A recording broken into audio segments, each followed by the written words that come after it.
कौन? आवाज हो रही है?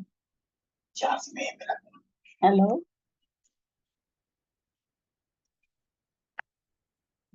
आवाज आ रही है? हाँ आ रही है, आ रही है, आ रही है आवाज, एकदम क्लियर आ रही।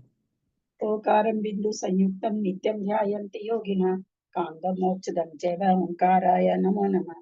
अविरल सद्गनो गा प्रचालि सकल भूतल कलंका मुनि विरूपासी तीर्था सरस्वती हर गुण दूरितम् अज्ञानातिमिरान्धानां ज्ञानाञ्जन शलाकया चक्षुरुन्मिलितं येन तस्मै श्री गुरुवे नमः। श्री परम गुरुवे नमः। परम्पराचार्य गुरुभ्यो नमः।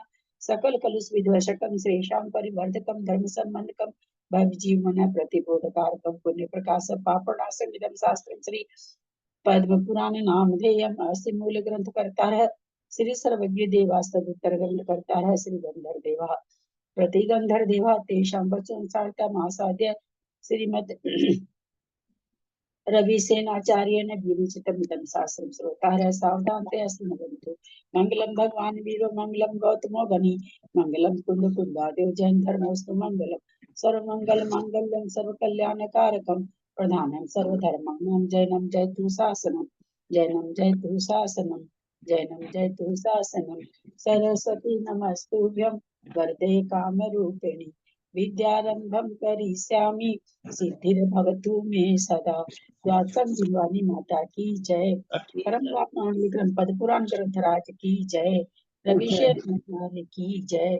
पन्नालाल जी साहित्यकार की जय। अढ़ाई दीप में विराजमान सभी आचार्य उपाध्याय सर साधु के चरणों में नमोस्तु नमोस्तु नमोस्तु। सभी हारिका माता जी के चरणों में बंदामी बंदामी बंदामी। सभी चुलक चुलिका इलक के चरणों में इच्छामी इच्छामी इच्छामी। सभी प्रतिमाधारी के चरणों में ग्रुप में विराजमान प्रतिमाधारी के चरणों में वंदना वंदना वंदना। सभी जन पूज्य जनों से सादर चरण स्पर्श सभी से सादर जय जी ने। हम लोग पद्म पुराण ग्रंथराज पढ़ रहे हैं जिसका दूसरा अधिकार चालू है। उसमें हम लोग 44वां पर पढ़ रहे हैं शायद। दीदी को प्रणाम, सभी को सादर जय जिनेन। रविसेनाचार्य के द्वारा लिखित है और उसकी टीका पन्नालाल जी साहित्यकार ने की है। सिद्धम संपूर्ण भव्यार्थम सिद्धे कारणम उत्तमम प्रशस्त दर्शन ज्ञान चारित्र प्रतिपादन सुरेंद्र मुक्ताश्लिष्ट पद पद्मांशु केसरम प्रणमामि महावीरम लोककृत्य मंगलम प्रणमामि महावीरम लोककृत्य मंगलम प्रणमामि महावीरम लोककृत्य मंगलम। बोलो महावीर भगवान की जय। थोड़े से 15 मिनट लेट आएंगे राजेंद्र भाई साहब। अपने कल कहाँ पर थे? 44वां पद खत्म हो चुका था। संस्कृत तो 32 तक पढ़ी थी। नहीं, उसका नहीं हुआ था। ये 44वां पर्व कहाँ हुआ? हिंदी कहाँ तक पढ़ी थी? बस हिंदी हिंदी 43वां पूरा हुआ था। आज 44वां चल रहा है। नहीं 44 पूरा हो। 44 में नहीं, पूरा नहीं, 50 पढ़े हैं मेरे ख्याल से। हाँ, वो पूरा नहीं 32 हुआ तक है। हुए हैं, 50 ही पढ़े हैं बस। 44 लेके और हिंदी वो संस्कृत से 32 तक ही, 30-32 तक पढ़ी है वो शायद। 32 संस्कृत है तो 32 पढ़े हैं। हिंदी के भी पूरे 50 नहीं हुए थे, कमी थे। नहीं, हिंदी के पूरे मेरे सुनो 30 श्लोक हुए हिंदी के। 30 हाँ, हिंदी के 30 हिंदी हुए के हैं। हिंदी के 30 श्लोक। संस्कृत के तो हुए ही नहीं है, हिंदी के 30 हुए हैं बस। हिंदी के 30 हुए, संस्कृत के 32। संस्कृत के तो हुए नहीं है। हिंदी के 30 हुए हैं, संस्कृत के नहीं हुए हैं। हुए हैं, मैंने पढ़े थे कल संस्कृत के 32 तक पढ़े हुए। जब हिंदी के 30 पढ़े थे तो संस्कृत के कैसे ले लिए आपने? अब उसके पढ़े थे हिंदी के 30 तो मैंने ही पढ़े हैं। हिंदी के हिंदी 30 के 30 मैंने आपने पढ़े पढ़े हैं। हैं। संस्कृत के 30 हो गए हैं। चलो ठीक है, कोई बात नहीं। 31 से शुरू करेंगे अपन हिंदी। पहले 31 से हिंदी शुरू करेंगे, फिर संस्कृत पढ़ेंगे। हाँ, 30 तक तो सरोज ने पढ़ा ही था। हाँ, मैं पढ़ूं? मैंने पढ़ा था 30 तक। मैं पढ़ लेती हूँ क्योंकि मैंने तो वो मेरे यहाँ पहले हिंदी पढ़ेंगे ना, हिंदी तो कोई दूसरा पढ़ लेगा, आप संस्कृत पढ़ लीजिएगा। हाँ, मैं संस्कृत पढ़ लूंगी, ठीक है। हिंदी में पढ़ लूं? हाँ पढ़िए दीदी। अंजना दीदी आप पढ़िए। तदनंतर उस हाँ ठीक। तदनंतर उसने गुरुजनों के वचनों के अनुरोध से रावण को खबर देने के लिए एक तरुण तथा वेगशाली दूत कौन सा लंका पेज को खोल रहा है? भेजा। 234 234 है। आवाज नहीं आ रही है। आवाज नहीं आई क्या? हाँ अब एक मिनट। बिल्कुल नहीं आ रही है। उधर उधर कार्य सिद्ध करने में तत्पर रहने वाला वह दूत किसी राजधैर्य के कारण चिरकाल तक रावण के पास बैठा रहा। इधर तीव्र क्रोध से जिसकी आत्मा व्याप्त हो रही थी तथा थोड़ा सा तेज जिसका मन बोलिए, थोड़ा पुत्र सा के तेज बोलिए। अंजना जी थोड़ा तेज बोलिए, आवाज नहीं आ रही है आपकी, थोड़ा तेज बोलिए। अच्छा एक मिनट।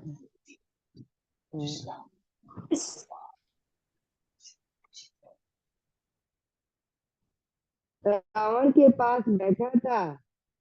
उधर तीव्र क्रोध से जिसकी आत्मा व्याप्त हो रही थी तथा जिसका मन पुत्र के गुणों में बार बार जा रहा था, ऐसा खरदूषण पुनः बोला कि माया से रहित शूद्र भूमि गोचरी प्राणियों के द्वारा शोभ को प्राप्त हुआ। दिव्य सेना रूपी सागर नहीं तैरा जा सकता। हमारी इस शूरवीरता को धिक्कार है जो अन्य सहायकों की वांछा करती है। मेरी वह भुजा किस काम की जो अपनी ही दूसरी भुजा की इच्छा करती है।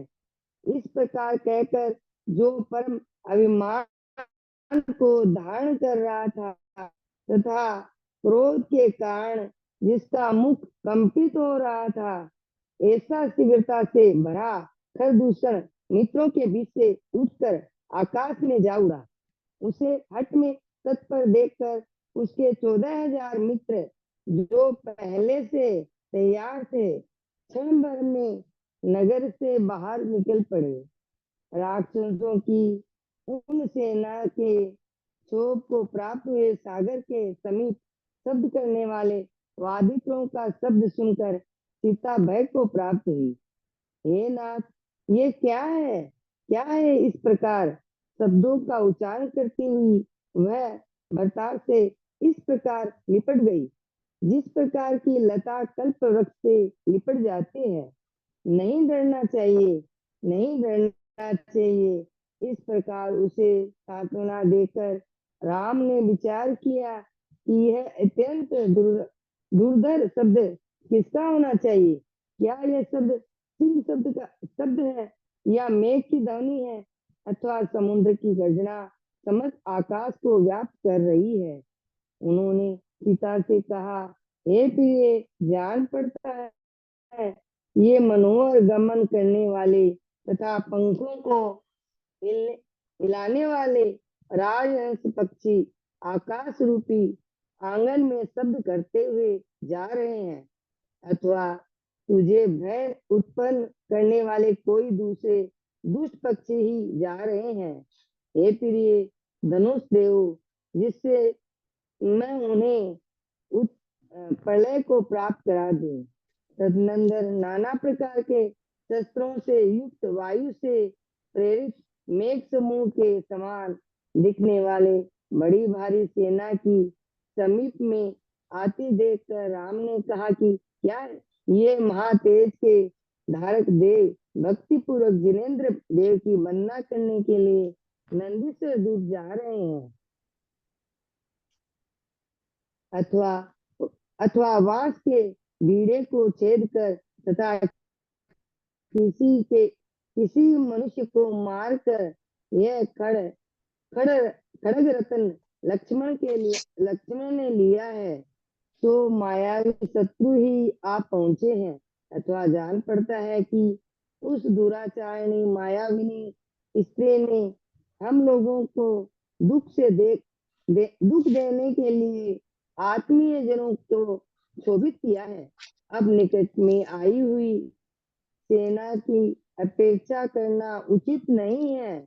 ऐसा कहकर राम ने कवच और धनुष पर दृष्टि डाली। तब लक्ष्मण ने हाथ जोड़कर कहा कि हे देव, मेरे रहते हुए आपका क्रोध करना शोभा नहीं देता। आप राजपुत्री की रक्षा कीजिए और मैं शत्रु की ओर जाता हूँ। यदि मुझ पर आपत्ति आएगी तो मेरे यहाँ से न से समझ लेना। इतना कहकर जो कवच से आच्छादित है तथा जिससे महाशस्त्र धारण किए हैं, ऐसे लक्ष्मण युद्ध के लिए तत्पर हो शत्रु की ओर मुख कर खड़े हो गए। उत्तम आकार के धारक मनुष्यों में श्रेष्ठ तथा अतिशय शूरवीर उन लक्ष्मण को देखकर आकाश में स्थित विद्याधरों ने उन्हें इस प्रकार घेर लिया जिस प्रकार की मेघ किसी पर्वत को घेरे हुए हैं। विद्याधरों के द्वारा चलाए हुए शक्ति मुद्र चक्र भाले और वाणों का लक्ष्मण ने अपने शस्त्रों से अच्छी तरह निवारण कर दिया। तदनंतर वे विद्याधरों के द्वारा चलाए हुए समस्त शास्त्रों को रोककर उनकी ओर वज्रमय बाण छोड़ने को तत्पर हुए। अकेले लक्ष्मण ने विद्याधरों को वह बड़ी भारी सेना अपने बाणों से उस प्रकार रोक ली कि जिस प्रकार के मुनि विशिष्ट ज्ञान के द्वारा कोटि इच्छा को रोक लेते हैं। मणिखंडों से युक्त तथा कुंडलों से सुशोभित शत्रुओं के सिर आकाश रूपी सरोवर के कमलों के समान कट कर आकाश से पृथ्वी पर गिरने लगे। पर्वतों के समान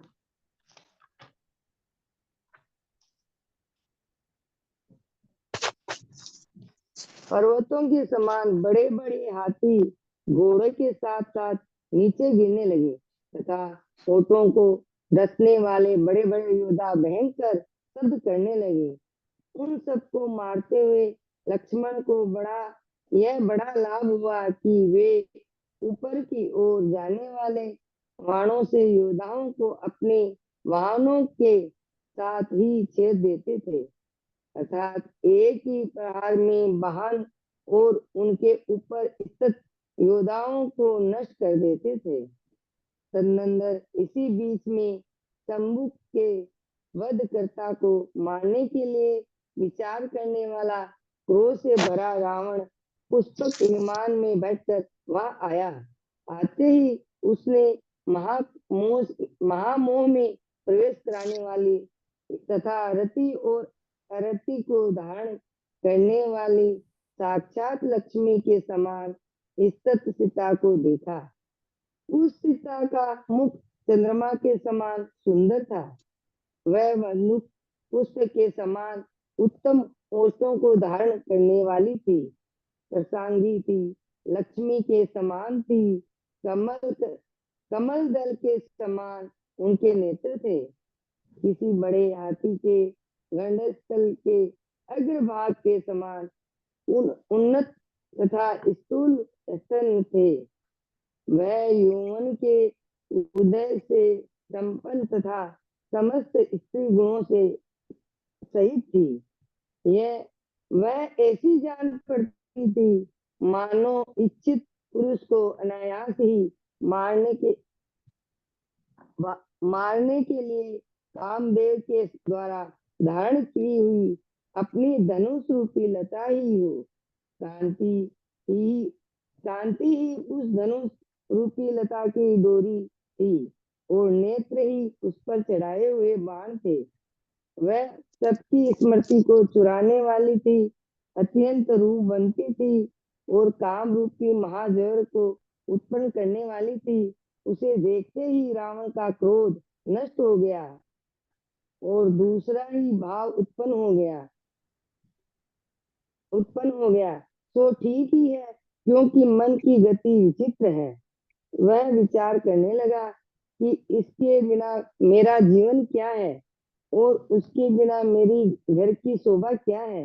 इसीलिए जब तक कोई मेरा आना नहीं जान लेता, तब तक आज ही मैं इस अनुपम नव यौवन सुंदरी का अपहरण करता हूँ। यद्यपि यह कार्य को बलपूर्वक सिद्ध करने वाली शक्ति मुझ में विद्यमान है, किंतु यह कार्य ही ऐसा है कि छिपाने के योग है। लोक में अपने गुणों को प्रकट करने वाला मनुष्य भी अत्यधिक लघुता को प्राप्त होता है। फिर जो इस प्रकार दोषों को प्रकट करने वाला है, वह प्रिय कैसे हो सकता है? मेरी चंद्रमा की किरणों के समान निर्मल कीर्ति समस्त संसार में व्याप्त होकर स्थित है, तो वह ऐसा काम करने पर मलिन न हो जाए। इसीलिए अकीर्ति की उत्पत्ति को बचाता हुआ वह सर्वार्थ सिद्ध करने में तत्पर हो एकांत में प्रयत्न करता है, तो ठीक ही है, क्योंकि लोक परम गुरु है, अर्थात संसार के प्राणी बड़े चतुर है।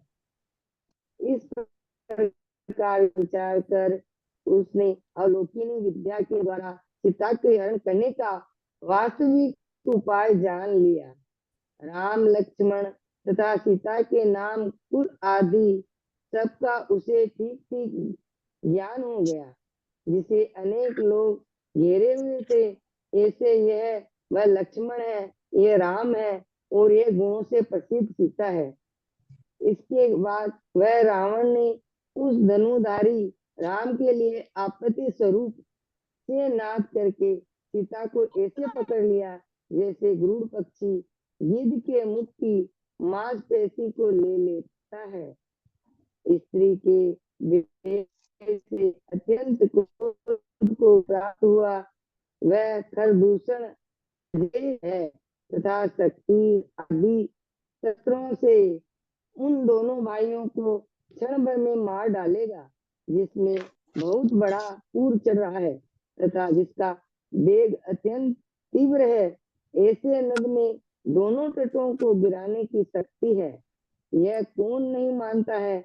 ऐसा विचार कर काम से पीड़ित तथा बालक के समान विवेक शून्य हृदय को धारण करने वाले रावण ने सीता के हरण करने का इस प्रकार की जिस प्रकार कोई मारने के लिए इस पान का निश्चय करता है। तदंतर जब इतना ही करिए अंजना जी, बीच- अंजना जी आप इतना ही करिए। अब संस्कृत पढ़ेंगे। 77 हुआ है। हाँ मतलब 50 हो गए थे, 30 से शुरू किया था ना। अच्छा अच्छा ठीक। पैराग्राफ पूरा हो गया ना, 2 बाकी जय है। जय सभी को। जय जिनेन्द्र आज रिवीजन करना है ना। हाँ जय जय।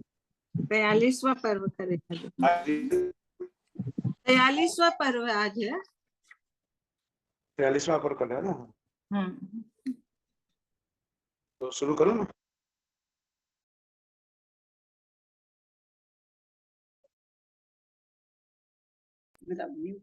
भैया जी को जय जिनेन्द्र। जय जय सभी को। दीदी को प्रणाम, सभी को जय जिनेन्द्र। आज 43वें पर्व का रिवीजन आरंभ करने जा रहे हैं। दंडक वन के अंदर में राम लक्ष्मण और सीता वहां निवास कर रहे हैं और वर्षा का वर्णन हम लोगों ने पढ़ा कि किस प्रकार का घोर वर्षा काल वहां चल रहा था, जबकि रामचंद्र जी ने आज्ञा दी कि लक्ष्मण को कि जाकर ले आओ वहां कर, लेकिन फिर वहां मना कर दिया कि भैया जी आवाज क्लियर नहीं आ रही है। आवाज क्लियर नहीं आ रही। एक बार वीडियो बंद कर देता हूँ। अभी आ रही है क्या आवाज? आ रही है ठीक नहीं? अब आ रही है। हाँ आ रही है ना? तो वर्षा काल बीत गया है जहाँ वे निवास कर रहे हैं दंडक ऋतु में, और शरद ऋतु का आगमन हो गया है। जैसे कि अभी हम लोगों के यहाँ भी शरद ऋतु का आगमन हो गया है, वर्षा काल बीत गया है। तो शरद ऋतु चंद्रमा की किरण रूपी बाणों की तरह मेघ समूह को जीत कर समस्त विश्व में व्याप्त होती हुई शरद ऋतु राज्य करने लगी।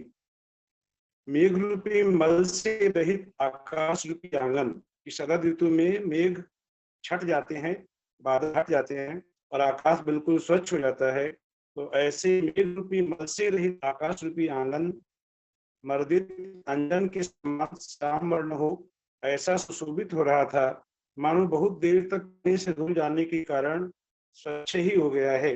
बुद्ध समय तक जो वर्षा काल चल रहा था 4 महीने तक, पानी से धुल कर आकाश बिल्कुल स्वच्छ हो गया है, ऐसा वहां रूप दिखा गया था आकाश के आंगन में। बहुत सुंदर सुंदर उपाय देते हुए आचार्य महाराज कह रहे हैं कि वर्षा काल रूप हाथी और मेघ रूपी कलशों के द्वारा पृथ्वी रूप लक्ष्मी का अभिषेक कर, कि वह हाथी वर्षा काल रूपी जो हाथी, उसने मेघ रूपी कलशों के द्वारा अभिषेक किया। किसका अभिषेक किया? पृथ्वी रूपी लक्ष्मी का अभिषेक बिजली रूपी कक्षाओं में सुशोभित होता हुआ जान पड़ता है। वह कहीं चला गया था, ऐसा वह वर्षा काल हाथी अब नहीं था, वह कहीं चला गया था। भ्रमरों के समूह बहुत समय बाद कमलिनी के घर जाकर मधुर आलाप करते हुए से बैठे थे। वर्षा काल में भ्रमर के समूह को भी कोई अवसर नहीं मिलता है गुनगुनाने का। अब वर्षा काल बीत गया है, तो वे भी अब कमलिनी के घर जाकर, कमलिनियों के वहां जाकर के वहां वे गुनगुना रहे हैं, मधुर आलाप करते हुए सुख से बैठे हैं। जिनके पुलिन धीरे धीरे उन्मग्न हो रहे हैं, पुलिन अर्थात जिनके गीले तट, ऐसी नदियां जिनके गीले तट धीरे धीरे उन्मग्न हो रहे हैं, ऐसी स्वच्छ जल से भरी नदियां। कर रहे हैं आदि समरी कौन सा क्या तैयार समरी तैयारी से 43 43 का हो गया। हाँ जी 43। आवाज नहीं आ रही क्लियर एकदम। आवाज नहीं आ रही है? अटक अटक के आ रहा है, क्लियर नहीं आ रहा। आवाज में कम करने में क्या थी? आपकी मैं आवाज एक में दूसरे कम फोन से करना ट्राई चाहिए करता हूँ, थी। 2 मिनट थोड़ा सा। मैं दूसरे फोन से ट्राई करता हूँ, 2 मिनट थोड़ा वेट करिए प्लीज। दूसरे फोन से कर रहा हूँ।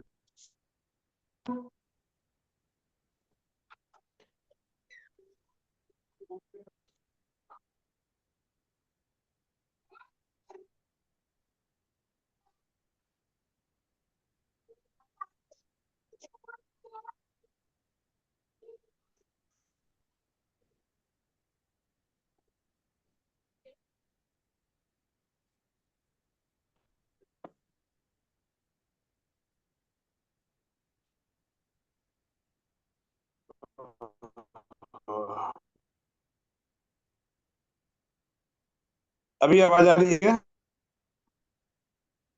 अभी आवाज आ रही है? अभी ठीक आ रही है। अच्छी आ रही है। बढ़िया है। तो मेरे को लिंक दूसरे फोन में मैं ट्राई कर रहा हूँ फिर 2 मिनट।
अभी आवाज आ रही है? अभी आवाज आ रही है? अभी हाँ अब आ रही है आवाज। अभी आ रही है? इस फोन में आ रही है? हाँ इसमें ठीक आ रही है आवाज? हाँ अच्छा शुरू करूँ तब? हाँ। हाँ। तो मैं पढ़ रहा था कि जिनके पुलिन धीरे धीरे उन्मग्न हो रहे हैं, पुलिन अर्थात गीला तट, ऐसी स्वच्छ जल से भरी नदियां शरत काल रूपी वल्लभ को पाकर, शरत काल को नदियों के पति की उपमा दी है, वल्लभ की उपमा दी है कि वे परम कांति को प्राप्त हो रही थी, जिसने नाना प्रकार के फूलों की सुगंधि धारण की थी तथा जो आकाश रूपी स्वच्छ वस्त्र से सुशोभित थी, ऐसी रात्रि रूपी स्त्री उत्तम काल रूपी पति को पाकर मानो चंद्रमा रूपी तिलक को धारण कर रही थी। एक बार फिर से पढ़ रहा हूं इस लाइन को, कि जिसने नाना प्रकार के फूलों की सुगंध धारण की थी तथा जो आकाश रूपी स्वच्छ वस्त्र से सुशोभित थी। रात्रि की उपमा दी है यहाँ आचार्य महाराज ने स्त्री से। वह रात्रि रूपी स्त्री आकाश रूपी स्वच्छ वस्त्र से सुशोभित थी। आकाश बिल्कुल स्वच्छ हो गया था, मेघों से रहित था, वैसे सुशोभित थी, और ऐसे पति को पाकर मानो चंद्रमा रूपी तिलक को धारण कर रही थी। रात्रि रूपी स्त्री उत्तम काल रूपी पति को, उत्तम काल उत्तम समय जो है, ऐसे पति को पाकर चंद्रमा जो आकाश में वहां खिल आया है, उदित हुआ है, ऐसे चंद्रमा रूपी तिलक को धारण कर रही थी। उसी समय लक्ष्मण बड़े भाई राम से आज्ञा प्राप्त कर दिशाओं की ओर दृष्टि डालते हुए किसी समय अकेले ही उस दंडक वन के समीप घूम रहे थे। लक्ष्मण जहां भी जाते थे बड़े भाई से आज्ञा लेकर जाते थे, तभी भी उन्होंने आज्ञा लेकर के अकेले दंडक वन के समीप वह घूम रहे थे। जब लक्ष्मण वहां विचरण कर रहे थे, उस समय उन्होंने विनयी पवन के द्वारा लाई हुई दिव्य सुगंधि सूंघी।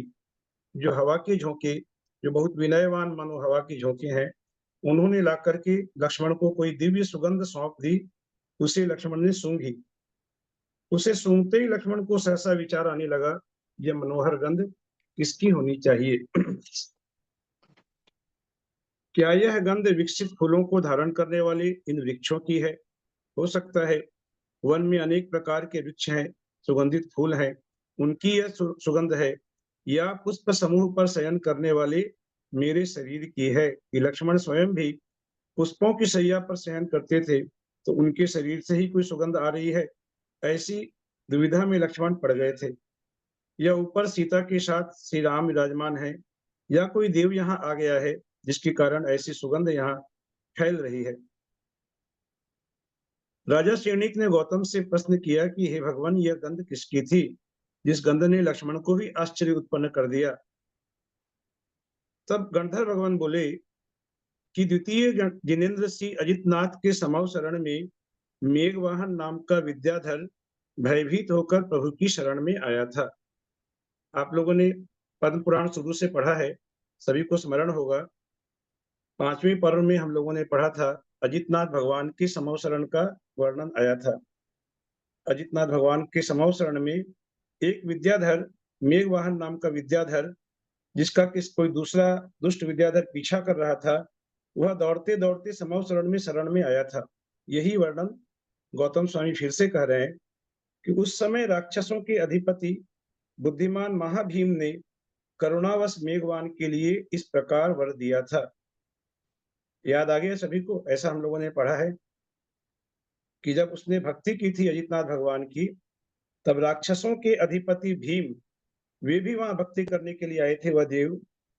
तो उन्होंने मेघवाहन की भक्ति से प्रसन्न होकर के उसे वर दिया था। ये 5वें पर्व में पढ़िएगा, 88 नंबर श्लोक के आसपास में, वहां आपको मिलेगा ये वर्णन जो हम पढ़ चुके हैं।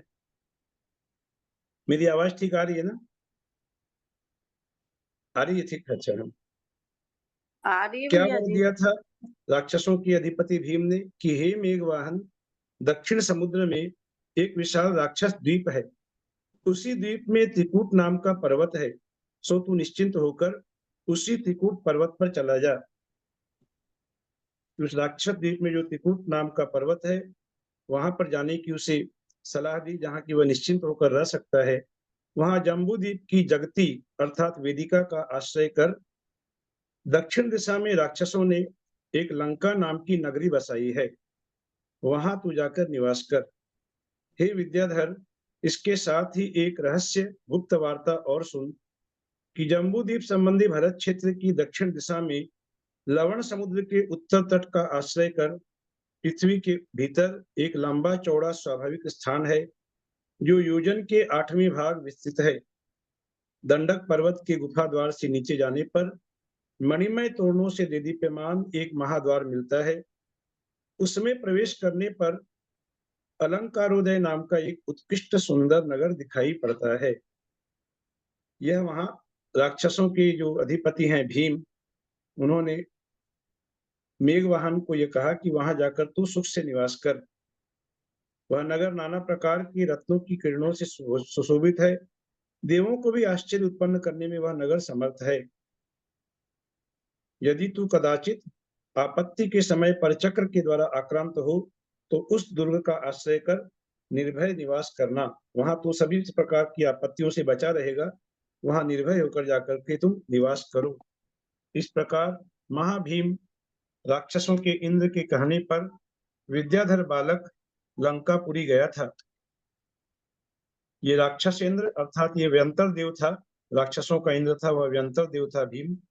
उसके कहने पर वह लंकापुरी गया था।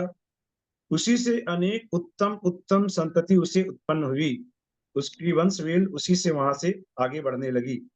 वह जो लंकापुरी गया था उसकी वंशवेल बढ़ने लगी। ये जो पदार्थ भैया जी, ये राक्षस जो था वो व्यंतर देव था या राक्षस वंश का था? नहीं, व्यंतर होते हैं ना, व्यंतर राक्षस भूत पिशाच, ये सब व्यंतर देव होते हैं, जिनमें राक्षस भी होते हैं, भूत भी होते हैं, पिशाच भी होते हैं। इनको व्यंतर देव कहते हैं। और जिन देवों के आगे कुमार लगा रहता है वे भवनवासी देव होते हैं। जैसे नाग कुमार, अग्नि कुमार आदि हम लोग जो पढ़ते हैं ये भवनवासी देव होते हैं। और सूर्य चंद्रमा ये ज्योतिषी देव होते हैं। ये तीन मिलकर भवंतरिक देव, जो कि पृथ्वी के नीचे इनका निवास है।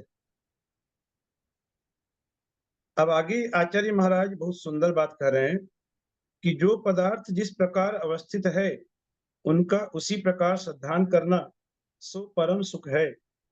कि आत्मा का सुख इसी में है कि पदार्थ जैसा है उसी प्रकार उसको श्रद्धान करना। उसके विपरीत श्रद्धान यदि करते हैं तो मिथ्यात्व होता है। मिथ्या कल्पित पदार्थों का ग्रहण करना वह अत्यंत दुख का कारण है। अब यहाँ बता रहे हैं कि विद्याधरों और देवों के बीच बुद्धिमान मनुष्यों को शक्ति, कांति आदि गुणों के कारण तिल तथा पर्वत के समान भारी भेद समझना चाहिए। कि बहुत से लोग इस प्रकार भ्रमित हो जाते हैं कि वे विद्याधरों को भी देव रूपी समझ लेते हैं, क्योंकि विद्याधर उनमें आकाश में उड़ने की शक्ति होती है। वे आकाश मार्ग से गमन कर सकते हैं और अनेक प्रकार की विद्याओं के वे धारी होते हैं। वे नाना प्रकार के रूप बना सकते हैं और भी अनेक विद्याएं उनमें होती हैं। तो उसके कारण भ्रमित होकर के उन्हें देवों के समान मान लिया जाए तो यह तिल और पर्वत के समान भारी भेद समझना चाहिए। विद्याधर और देव के बीच का अंतर किस प्रकार का अंतर है आगे और स्पष्ट करते हुए बता रहे हैं कि जिस प्रकार कीचड़ और चंदन या पाषाण और रत्न में भेद है उसी प्रकार विद्याधर और देवों में भेद है। ये बात हमें अच्छी तरह समझ लेनी चाहिए कि विद्याधर मनुष्य ही हैं, वे देव नहीं हैं। विद्याधर तो गर्भवास का दुख भोग कर बाद में कर्मों के उदय की अनुकूलता से विद्या मात्र के धारक होते हैं। कि पुण्य का उदय है उनके, इसलिए वे अनेक विद्याओं के धारी होते हैं। आकाश मार्ग से गमन करने की उनमें शक्ति होती है। इसका तात्पर्य यह नहीं कि वे देव हैं। ये विद्याधरों के क्षेत्र विजयाद पर्वत पर तथा उनके योग्य कुलों में उत्पन्न होते हैं तथा आकाश में चलते हैं, इसलिए खेचर कहलाते हैं। परंतु देवों का स्वभाव तो मनोहर है। देव अत्यंत सुंदर रूप तथा पवित्र शरीर के धारक होते हैं। गर्भावास से रहित हैं। वे उपात शैया पर उनका जन्म होता है, माता के गर्भ से उनका जन्म नहीं होता। लेकिन विद्याधरों का जैसे सामान्य मनुष्यों का माता के गर्भ से जन्म होता है वैसे ही जन्म होता है। विद्याधर के शरीर में मांस, हड्डी, स्वेद, मांस, मज्जा आदि सारे घृणित पदार्थ हैं, लेकिन देव इन सबसे दूर हैं। उनके शरीर में ऐसे कोई पदार्थ नहीं होते और वे टिमकार रहित नेत्रों के धारक होते हैं। उनकी नेत्र के पलक भी नहीं झपकते। वे वृद्धावस्था, रोग आदि से रहित हैं। वे जब उत्पन्न होते हैं तभी युवा रहते हैं और अंतिम समय तक वे यौवन से सहित रहते हैं। उत्कृष्ट तेज से युक्त सुख और सौभाग्य के सागर हैं। लेकिन विद्याधरों के साथ ऐसा कुछ नहीं है। तो यहाँ कहने का तात्पर्य इसके द्वारा हमें यह समझाया गया कि वस्तु का स्वरूप जैसा है वैसा ही श्रद्धान करना वही सम्यक दर्शन है, अन्यथा वह मिथ्यात्व कहलाता है। इसी प्रकरण में जैसे राक्षस के बारे में अभी प्रश्न आया कि राक्षसों के इंद्र, कि राक्षस के को भी लोग, राक्षस की एक कल्पना हम लोगों ने अपने मन में समझो रखी है कि राक्षस क्या होता है। बड़े बड़े सिंग वाली डरावनी आकृति वाला जो मनुष्य होता है, काला कलूटा चेहरा, दांत निकले हुए, इस प्रकार का जो व्यक्ति एक कपोल कल्पित कल्पना जो है, जो मांस खाता है, खून पीता है, इत्यादि जो हम लोगों ने कल्पनाएं संजो रखी हैं, ऐसा नहीं है। जो यहाँ पर जैसे कहा राक्षसों के इंद्र, तो ये देव होते हैं, बहुत ही सुंदर होते हैं और उनके अमृत ही उनका आहार होता है जो उनके कंठ में झरता है। तो उनके लिए इस प्रकार की कल्पनाएं लगाना राक्षस, भूत, पिशाच आदि के लिए यह देवों का अवर्णवाद है। इससे यह मिथ्या दर्शन है, इस प्रकार का नहीं, बल्कि हमारे शास्त्रों में उन्हें बहुत ही सुंदर रूप का धारक बताया गया है। और विद्याधरों को भी हम लोगों ने बहुत प्रकार की, हमारे जो अन्य शास्त्र हैं उनमें अनेक प्रकार का वर्णन विद्याधरों के लिए भी आया है कि वे भी राक्षस होते हैं, सिंह होते हैं उनके, दशानन के 10 मुख होते हैं, कुंभकर्ण, इंद्रजीत आदि के लिए वर्णन हम लोग पढ़ते हैं अनेक जगह कि वे मांस खाते हैं, खून पीते हैं।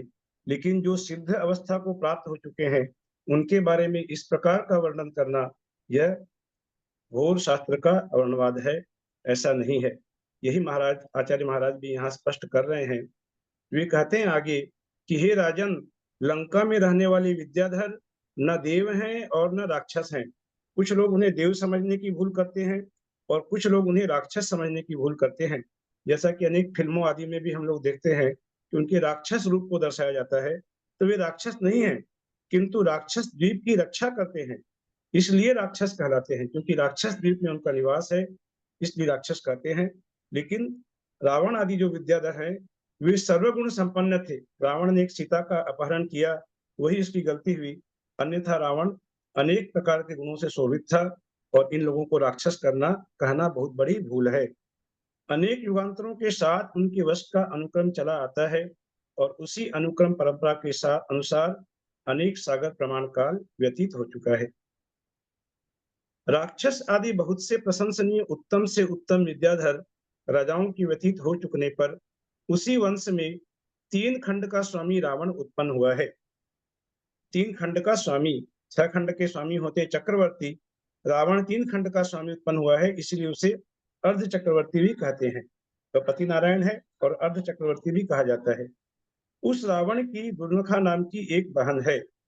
इस दुर्नखा का नाम चंद्रनखा और दुर्नखा दोनों नाम से उसे संबोधित किया गया है, या अन्य शास्त्रों में से शूर्पणखा भी कहते हैं।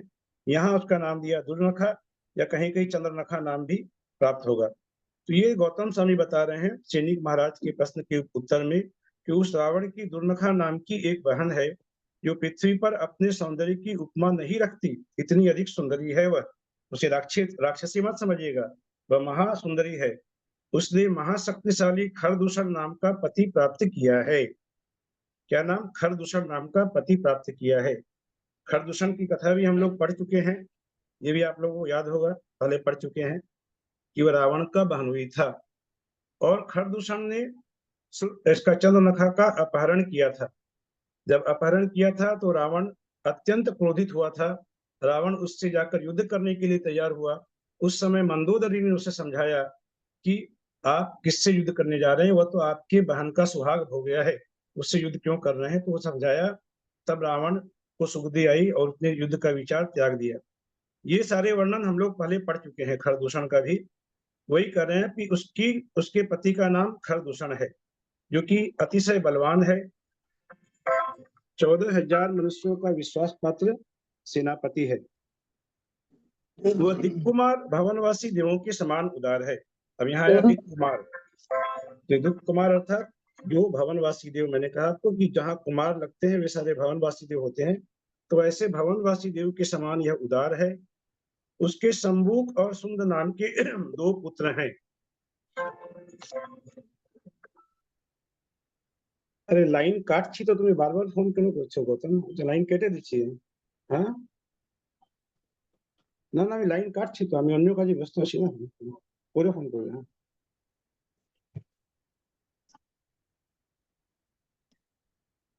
उस शंभुक ने सूर्यहास नाम के एक खड्ग को प्राप्त करने के लिए, जो कि बहुत ही दिव्य खड्ग है, दिव्य अस्त्र है, देवोपनीत जो अस्त्र है सूर्यहास नाम का, उसे प्राप्त करने के लिए भयंकर वन में प्रवेश किया। वह यथोक्त आचरण करता हुआ सूर्यहास खड्ग को प्राप्त करने के लिए उद्यत हुआ और वह तप पूर्वक वहां उस वन में रहने लगा। एक अन्न वह खाता था, निर्मल आत्मा का वह धारक है, ब्रह्मचारी है और इंद्रियों को जीतने वाला है। क्योंकि जिस खड्गहास अस्त्र को वह प्राप्त करना चाहता था, उसे प्राप्त करने के लिए इस प्रकार संयम पूर्वक रहना आवश्यक था। तो उसको पाने की इच्छा करते हुए वह शंभुक भी उसी प्रकार वन में तप करने लगा।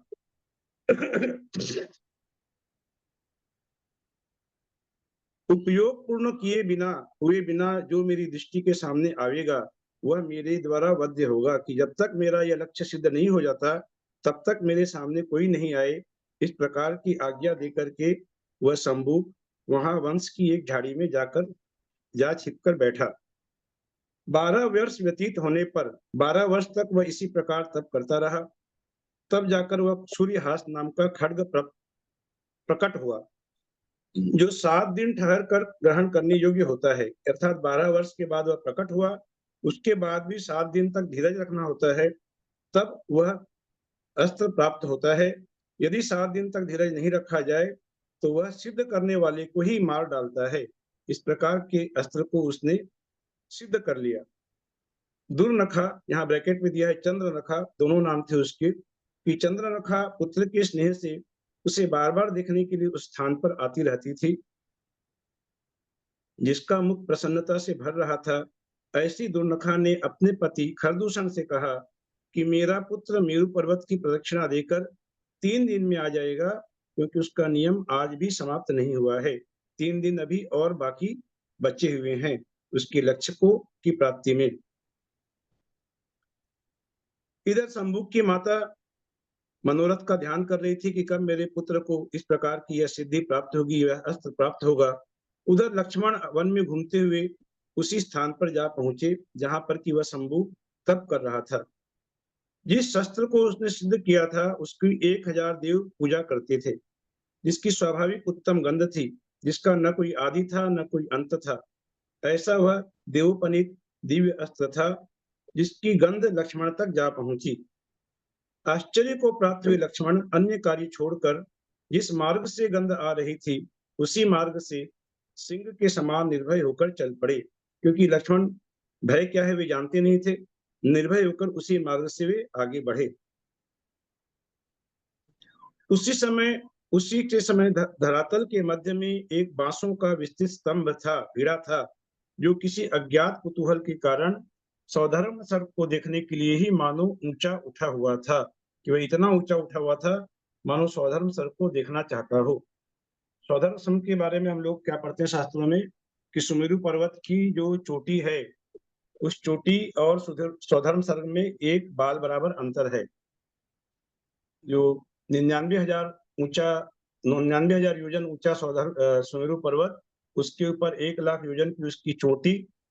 इस प्रकार 1 लाख योजन के ऊपर जो सौधर्म सर्ग है, बाल बराबर का अंतर है। ऐसे सौधर्म सर्ग को देखने के लिए ही इतना ऊंचा मानो वह भिड़ा वहां पर था, जिसको कि वह सिद्ध उसने किया था शंभुक ने। 99,000 की ऊंचाई 40 योजन की चोटी है, 1000 योजन तो नीचे है वो पृथ्वी तल में। 99,000 योजन की पर्वत की ऊंचाई है दीदी। 40 योजन की चोटी है, उसकी चूड़ी का है। हाँ, 40 योजन की चोटी का है। और नीचे सब मिला के 1 लाख योजन नहीं होते क्या? 1000 योजन पृथ्वी तल में है। 1000 नीचे, हाँ पृथ्वी के नीचे है, पृथ्वी के नीचे 1000 योजन पृथ्वी के नीचे है। हाँ सही कहा आपने। तो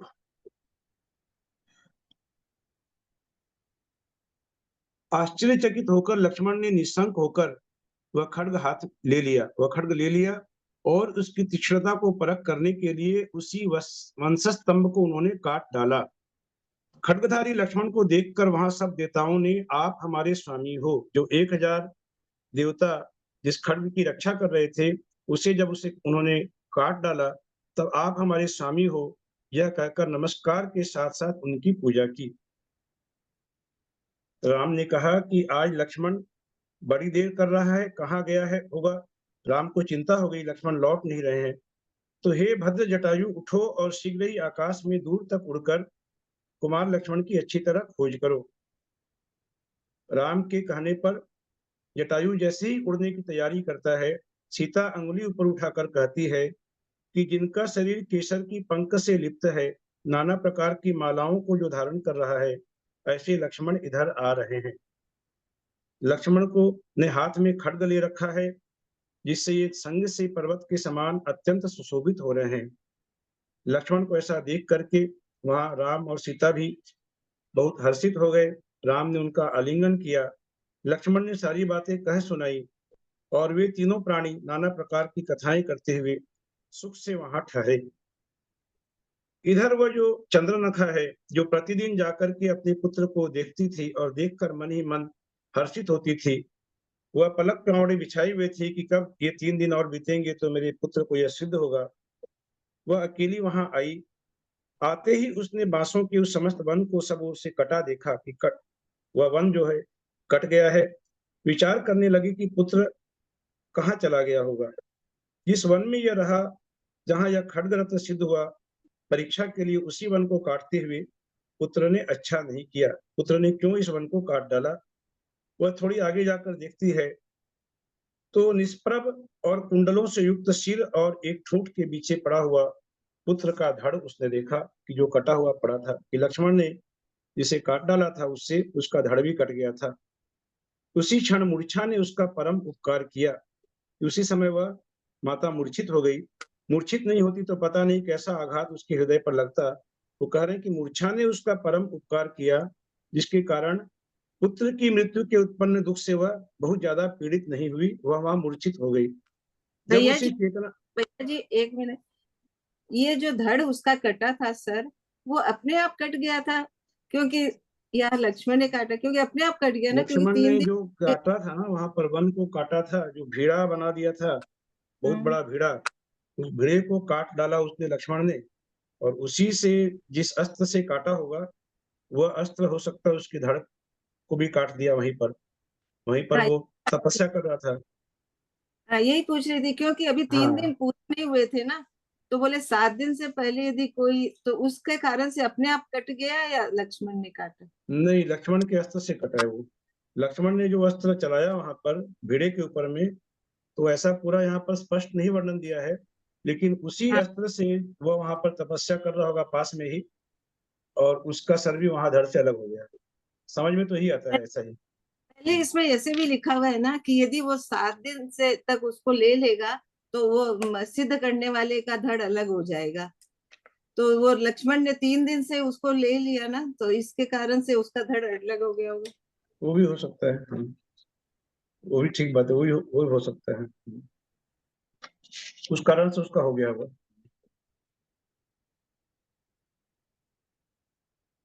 तो जब उसे चेतना आई तो वह हाहाकार करने लगी पुत्र को देख करके। झरते हुए आंसुओं से उसके नेत्र आकुलित थे, वह छाती पीट रही थी। ऐसी शोक से पीड़ित चंद्रनखा अकेली वन में कुररी के समान विलाप करने लगी। मेरा पुत्र 12 वर्ष और 4 दिन तक यहाँ रहा। हाय देव, इसके आगे तूने 3 दिन और सहन नहीं किए, कि 3 दिन की ही और बात थी, 3 दिन उसे और नहीं मिले। हे निष्ठुर देव, देव कह रहे हैं कि हे निष्ठुर देव, तो जो होनहार है होनी होती है, वो होनहार हुई इसके साथ, कि मैंने तेरा क्या अपकार किया था जिससे पुत्र को निधि दिखाकर सहसा तूने नष्ट कर दिया। हे पुत्र, तू मुझसे उत्पन्न हुआ था, फिर ऐसी दशा को कैसे प्राप्त हो गया? अपना मनोहर रूप धरकर आओ, यह तेरी अमंगल रूप छल पीड़ा अच्छी नहीं लगती।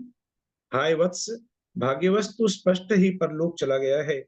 यह कार्य अन्य प्रकार से सोचा था और अन्य प्रकार हो गया।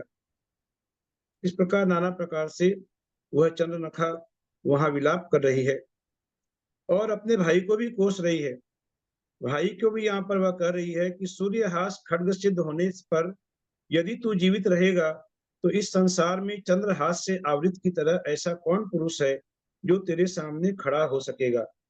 क्योंकि चंद्रहास खड्ग रावण के पास था, तो वह कहती कि चंद्रहास खड्ग मेरे भाई के पास है, इसलिए जान पड़ता है कि उसने अपने विरोधी सूर्यहास खड्ग को सहन नहीं किया, और हो सकता है कदाचित मेरे भाई ने ही इस संबूक का वध कर दिया है। क्योंकि ये संबूक यदि सूर्यहास खड्ग प्राप्त हो जाएगा तो संबूक का पराक्रम रावण से भी ज्यादा हो जाएगा, इसीलिए कदाचित उसने तो नहीं किया है, ऐसा भी वह विचार कर रही है। तू इस भयंकर वन में अकेला रहकर नियम का पालन करता रहा।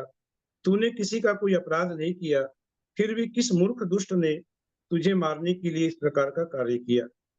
तुम्हें मारते हुए उस शत्रु ने शीघ्र ही प्रकट होने वाली अपनी उपेक्षा प्रकट की है। अब वह अविचारी पापी कहाँ जाएगा। अब वह सोच रही है कि वह अब अविचारी पापी कहाँ जाएगा, और ऐसा सोचते सोचते उसके नेत्र मूंगा के समान लाल हो गए।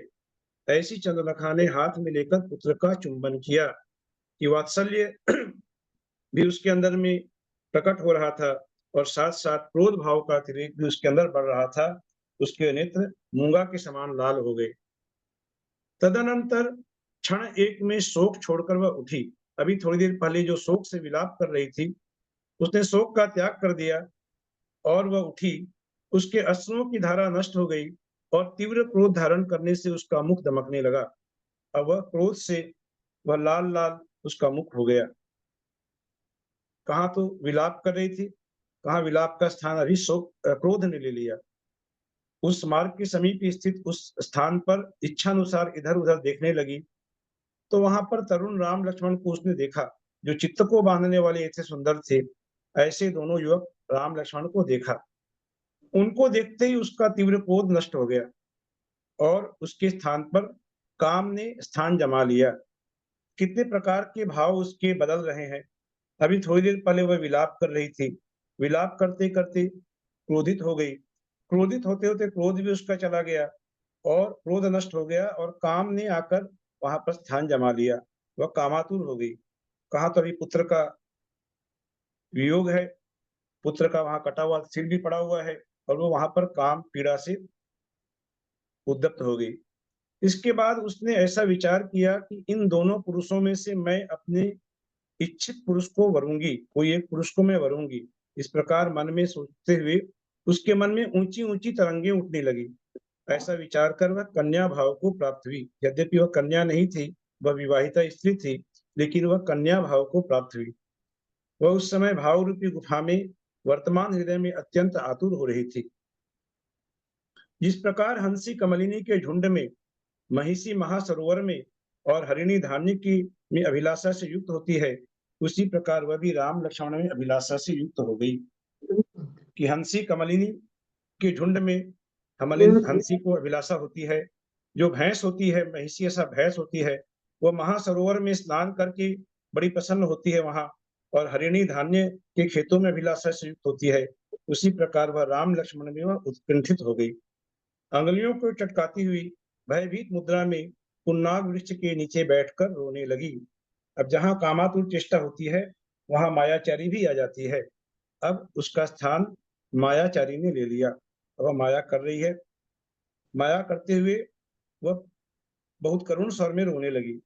उनका ध्यान अपनी ओर आकर्षित करने की कोशिश कर रही है कि जो अत्यंत दीन शब्द कर रही थी तथा वन की धूलि से धूसरित थी, ऐसी उस कन्या को देखकर सीता का हृदय दया से द्रवीभूत हो गया। उसके शरीर पर हाथ फेरने लगी। डरो मत, ऐसा कहकर उसने उसे अभय दान देने की कोशिश की। उस समय जो कुछ कुछ लज्जित हो रही थी, राम ने उससे कहा, उसे संबोधन दिया, हे कन्ये, कन्या कहकर संबोधित दिया, अपनी पुत्री कहते हुए कि जंगली जानवरों से भरे हुए इस वन में तू यहाँ अकेली विचरण कर रही है। जब उसे संभाषण प्राप्त हुआ, राम का के मधुर वचन प्राप्त हुए, तो मानो उसके नेत्र कमल के समान खिल उठे। मानो उसे ऐसा लगने लगा कि मेरी मनोवांछा पूर्ण होने वाली है। और वह कन्या भ्रमर समूह का अनुकरण करने वाली वाणी से बोली, मीठी वाणी में बोलती है कि हे पुरुषोत्तम, मूर्छा आने पर मेरी माता मर गई। इस प्रकार की झूठी कहानी उसने गढ़ ली कि मेरी माता मर गई और उसके उत्पन्न शोक से पिता भी मर गए। इस तरह पूर्व के उपार्जित पाप के कारण बंधुजनों से रहित हो परम वैराग्य को धारण करती हुई मैं इस दंडक वन में प्रविष्ट हुई हूँ। मैं यद्यपि मृत्यु की इच्छा करती हूँ, फिर भी इस महाभयंकर वन में दुष्ट जीव मुझे छोड़ देते हैं। मैं चाहती हूँ कि मेरे माता पिता जब नहीं रहे तो मुझे भी यमराज ले जाए, मृत्यु के गाल में मैं भी चली जाऊं, लेकिन यहाँ दुष्ट जीव भी मुझे मारते नहीं है, वे मुझे छोड़ दे रहे हैं। ऐसे निर्जन वन में पाप कर्म के मेरे कुछ क्षय हुए हैं, जो आप जैसे सज्जनों के आज मुझे दर्शन हुए हैं। जो पहले का अपरिचित मनुष्य किसी मनुष्य से मैत्री भाव प्रकट करता है, बिना बुलाया निर्लज्ज हो उसके पास जाता है तथा बिना आदर के शून्यचित्त हो अधिक भाषण करता है, वह क्रमहीन मनुष्य किसे द्वेष नहीं उत्पन्न करता। अर्थात राम को ये बातें अच्छी नहीं लगी, उसकी इस प्रकार की बातें, कि पहले का एक तो अपरिचित मनुष्य है, बिना मैत्री भाव प्रकट करता है अनजान व्यक्ति से, और बिना बुलाए ही निर्लज्ज हो उसके पास जाता है, और बिना आदर के शून्य चित्त होकर के ज्यादा बोलने लगता है, भाषण करने लगता है।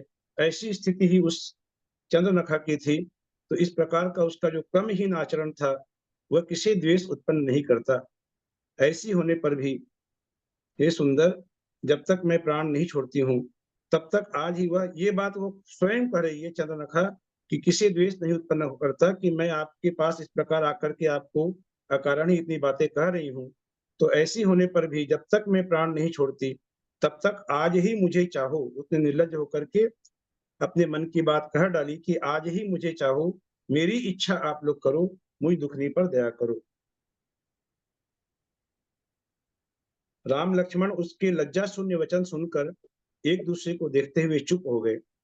समस्त शास्त्रों के अर्थ ज्ञान रूपी जल से धुला हुआ उनका मन करने योग्य तथा नहीं करने योग्य कार्यों में अत्यंत प्रकाशित हो रहा था, कि क्या कार्य करना चाहिए, क्या नहीं करना चाहिए।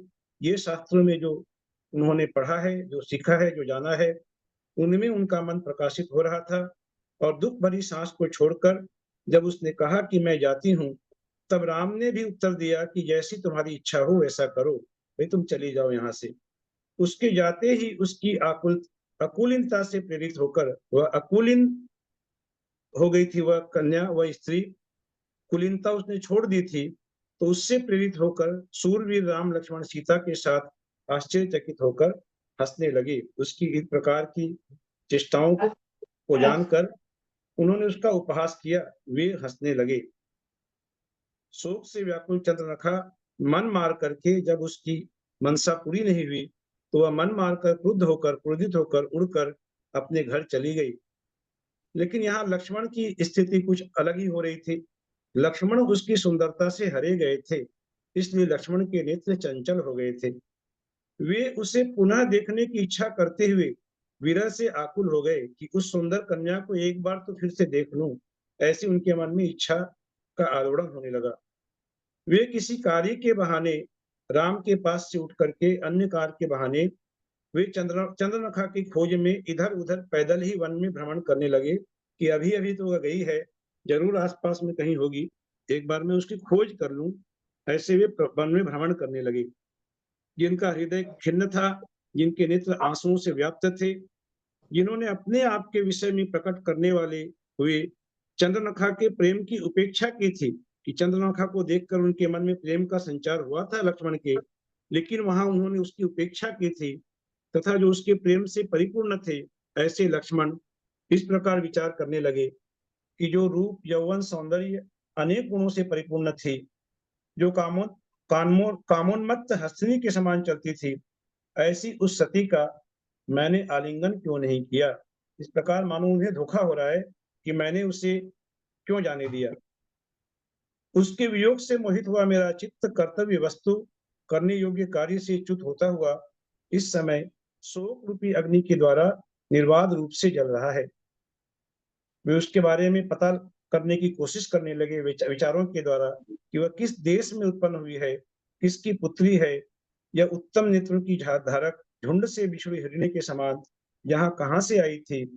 इस प्रकार विचार करते हुए जो इधर उधर भ्रमण कर रहे थे, वहां चंद्रनखा को न देखकर जो अत्यंत व्याकुल हो उठे थे, ऐसे लक्ष्मण ने उस वन को सब ओर से आकाश पुष्प के समान माना था। कि चारों तरफ उन्होंने उसकी खोज कर ली, वह दिखाई नहीं दी, तो वन को सब ओर से आकाश पुष्प के समान माना था, कि वहां जिस प्रकार आकाश पुष्प सिर्फ एक कल्पना होती है, आकाश पुष्प नहीं मिलता है, उसी प्रकार से उन्होंने मान लिया था। वे दुखी हो गए थे।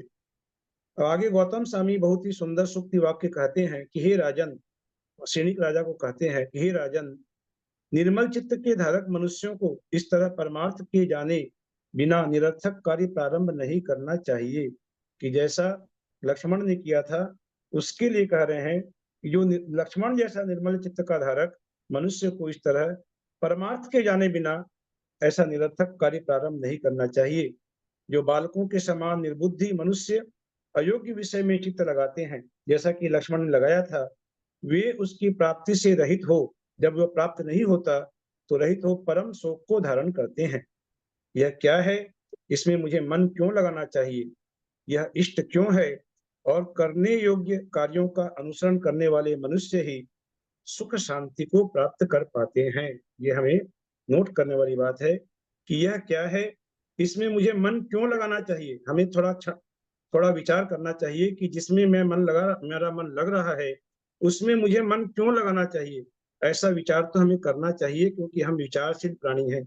वह इष्ट क्यों है और करने योग्य कार्यों का अनुसरण करने वाले मनुष्य ही जब ये विचार कर लेते हैं कि यह इष्ट क्यों है और यह करने योग्य कार्य है, इसका उन्हें निर्णय हो जाता है, और तब जो अनुसरण करते हैं, ऐसे मनुष्य ही सुख शांति को प्राप्त कर पाते हैं।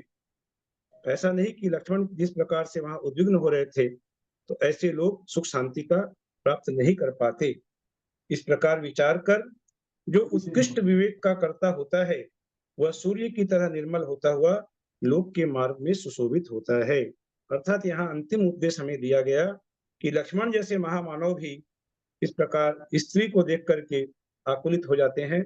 वहां हमें अपने आप को थोड़ा संयमित करना चाहिए, और क्या हमारे लिए करने योग्य है, क्या करने योग्य नहीं है, ऐसा थोड़ा विवेक बुद्धि पूर्वक विचार करना चाहिए, ताकि हमारे जीवन में वास्तविक सुख शांति हम प्राप्त कर सकें। जय बोलो आदिनाथ भगवान की जय।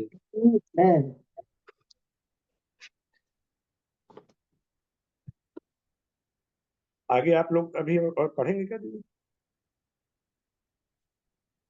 समय तो हो गया। समय तो हो गया ना। बहुत इतना बड़ा सारा किया, एकदम लगातार बोलते रहे। खूब अच्छी समरी करते हैं आप। एकदम सबका पेपर भूल हो जाती आपकी है दीदी जिंदगी में बीच solve हो में। जाता आपने बहुत अच्छा संभाल लिया उस समय, ऐसे भूल हो जाए तो संभाल लिया करिए थोड़ा सा। है। नहीं, ठीक है। हाँ। महिला यदर्थ चरण मात्र हाँ हाँ हाँ, करिए, वही करने कह रहे थे। यदर्थ मात्रा पदवाक्यहीनं मया प्रमादादिति किञ्चनोक्तं तन्मे क्षमित्वा विदधातु देवी सरस्वती केवलबोधलब्धिं। बोधि समाधि परिणाम शुद्धि स्वात्मोपलब्धि श्री सौख्य सिद्धि। चिंतामणिं चिंतित वस्तुदाने तां वन्द्यमानस्य ममास्तु देवी। जावाणी के ज्ञान ते सूझे लोकालोक सोवाणी मस्तक लही सदा देत हो धूप। हे जिनवाणी भारती तो ही जपो दिन रैन, जो तेरा शरणा गहे सो पावे सुख चैन। देव भजो अरहंत को गुरु से हो निरंथ, दया धर्म पालू सदा यही मोक्ष का पंथ। बोलो द्वार संगिन वाणी माता की जय। सर्वम करुण्यहम।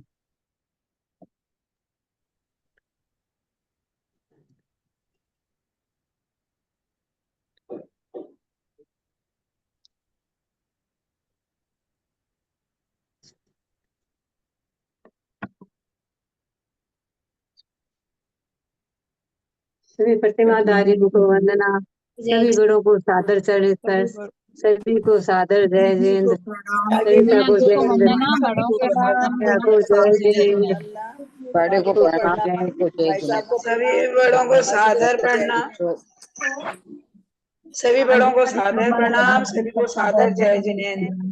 सभी अंजना को वंदना, सभी को सादर जय जिनेन्द्र। प्रणाम सबसे जय। अंजना दीदी को वंदना, ललिता दीदी को प्रणाम, भैया जी को प्रणाम, सभी बड़ों को सादर प्रणाम, वंदना। सभी को जय जिनेन्द्र। ललिता दीदी को प्रणाम, आप सभी को जय जिनेन्द्र। आज की परीक्षा के लिए बहुत बहुत शुभकामनाएं। शुभरात्रि। प्रतिमाधारी को वंदना, बड़ों का सादर चरण स्पर्श, सभी से सादर जय जिनेन्द्र। सबको बेस्ट ऑफ लक, सबको फुल मार्क्स लाने हैं। पूरा भैया जी तो याद करवा देते हैं सबरी करके, सबरी के तुरंत बाद पेपर आ जाता है, तो आधा पेपर तो ऐसे ही सॉल्व हो जाता है। सभी को सादर जय जिनेन्द्र। ललिता जी को धूप करते हैं, अंजना जी को वंदना, भैया जी को प्रणाम। एंड कर रहे हैं।